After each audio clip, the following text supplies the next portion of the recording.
When a hurricane hits our shores, the aftermath is devastating. But destruction along the coastline, not all that storm surge can leave behind.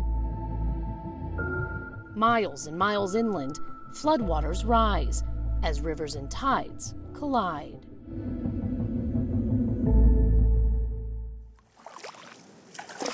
It's a peaceful day at Anclote Park, where the river meets the St. Joseph Sound, and where you can find Eric Papapanos taking a break from the day. Our estuary out here is pretty much untouched. It's a plethora of fishing.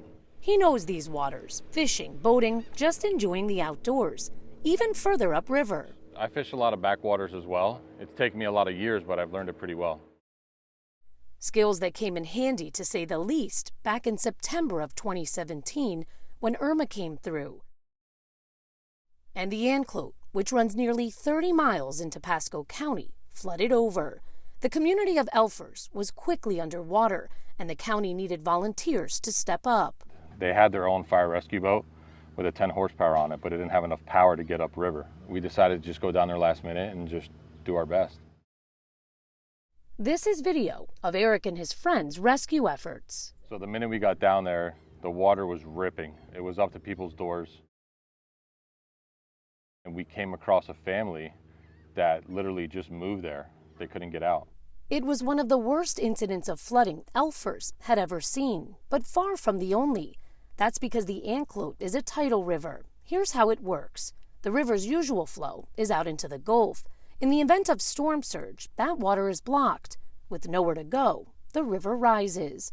Add to that massive rainfall, and the problem becomes even worse. Something we saw more recently during Ian, with tidal rivers like the St. Johns flooding communities in Lake County, nearly 200 miles from where the hurricane first made landfall.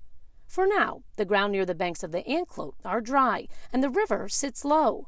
Andy Fossa, Pasco's emergency management director, walks us through property in Elfers that now belongs to the county. There used to be a mobile home sitting on the property right here, and then a mobile home sitting on the lot next door. They were bought and turned into green space with federal disaster recovery funding. So far, only about half a dozen families have used the program to relocate.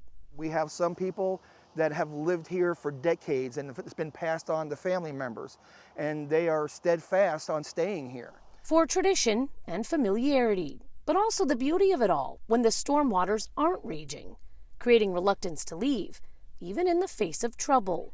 It's something Eric knows all too well.